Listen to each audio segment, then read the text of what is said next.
جب بھی انسان پر کوئی مشکل یا پریشانی آتی ہے وہ یہی کہتا ہے کہ میں ہی کیوں ان پریشانی کا سامنا کروں، مجھ سے بار بار کیوں امتحان لیا جا رہا ہے۔ اور مسلمان ہو تو اکثر یہی سوچتا ہے کہ یا اللہ میری کیا غلطی ہے کہ وہ کافر دیکھو اتنے آرام سے بیٹھے ہیں اور ہم مسلمانوں پر اتنی آزمائشیں ہیں۔ یہ آزمائش کا فلسفہ کیا ہے، یہ جو امتحان ہے اس کا فلسفہ کیا ہے؟ تو آئیے ذرا اس پہ توجہ کرتے ہیں، اسے سمجھنے کی کوشش کرتے ہیں۔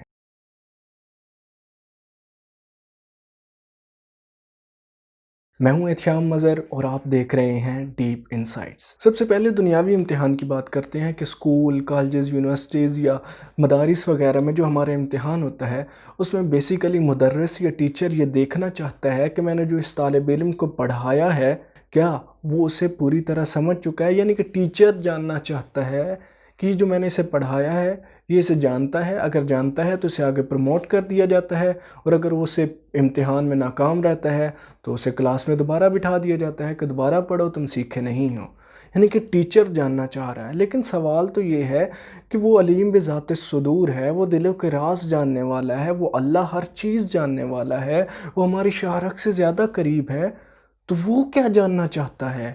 بنیادی طور پر ہمیں امتحان کا فلسفہ ہی غلط بتایا گیا ہے۔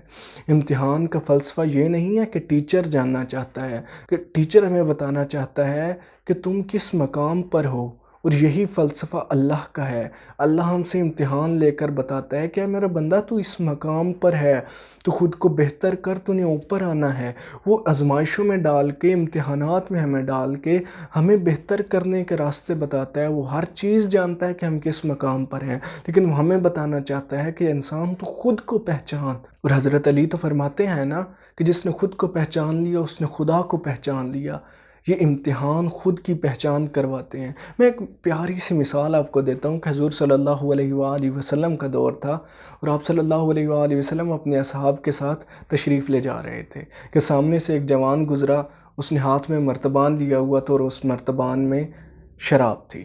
جب حضور صلی اللہ علیہ وآلہ وسلم نے اسے دیکھا تو اسے بلایا، اے جوان رکو۔ وہ رک گیا، وہ تھوڑا سا گھبرانے لگ گیا۔ حضور صلی اللہ علیہ وآلہ وسلم نے فرمایا کیا لے جا رہے ہو اور کہاں لے جا رہے ہو؟ تو اس نے فوراً کہہ دیا ڈرتے ہوئے کہ یا رسول اللہ میں شہد لے کے جا رہا ہوں اور بیچنے جا رہا ہوں۔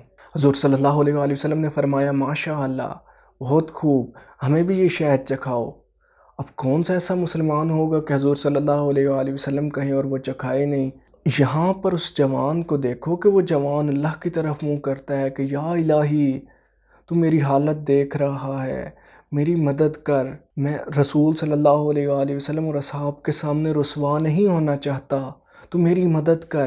اور اس مقام پر دیکھے کہ اس بندے کے پاس، اس جوان کے پاس اور کوئی راستہ نہیں ہے۔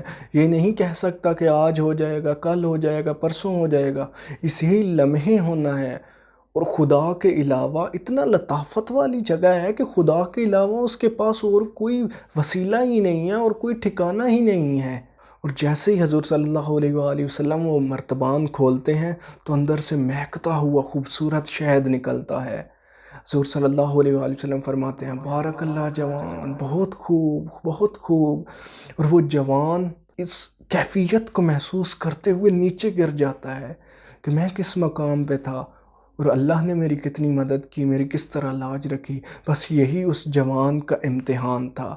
اس جوان سے اللہ نے امتحان لیا، اس جوان کو یہ بتانے کے لیے کہ اے جوان، اے میرے بندے، تو کس مقام پر چلا گیا ہے، تجھے اشرف المخلوقات بننا ہے، تجھے اسفل سافلین کے مقام پر نہیں جانا۔ یہ ایک امتحان عبد کو معبود سے ملا رہا ہے، یہ ایک امتحان بندے کو بتا رہا ہے کہ اے بندے تو اپنا مقام پہچان۔ وہ رب جانتا ہے کہ اس میں شراب ہے، لیکن وہ بندے کو بتا رہا ہے اے بندے تو پہچان کہ تیرے اندر کون سی شراب ہے، تو نے اسے شہد میں کیسے بدلنا ہے۔ اور وہ ایک امتحان اس کی اندر کی شراب کو شہد میں بدل دیتا ہے، اور یہی امتحان ہے، یہی اصل فلسفہ امتحان ہے۔ امید ہے جو ٹوٹے پھوٹے الفاظ میں نے آپ کو سمجھانے کی کوشش کی ہوگی وہ آپ کو سمجھ آ گیا ہوگا۔ اگر کوئی بھی اس پر سوال ہے تو آپ ضرور کمنٹ میں پوچھیں۔ انشاءاللہ فطرت کے موضوع پر اور بھی بہت ساری ویڈیوز آئیں گی اسی طرح کے موضوعات کہ انسان کیا ہے، اس کے ساتھ ایسا کیوں ہو رہا ہے، کیا ہو رہا ہے، اس نے کہاں جانا ہے۔ اگر آپ اس موضوعات میں دلچسپی رکھتے ہیں تو اس چینل کو سبسکرائب کریں، چھوٹے سے بیل کے آئیکن کو ہلکا سا دبا دیں تاکہ جب بھی میں کوئی ویڈیو اپلوڈ کروں سب سے پہلے آپ کو مل سکے۔ تب تک کے لیے اللہ نگہبان۔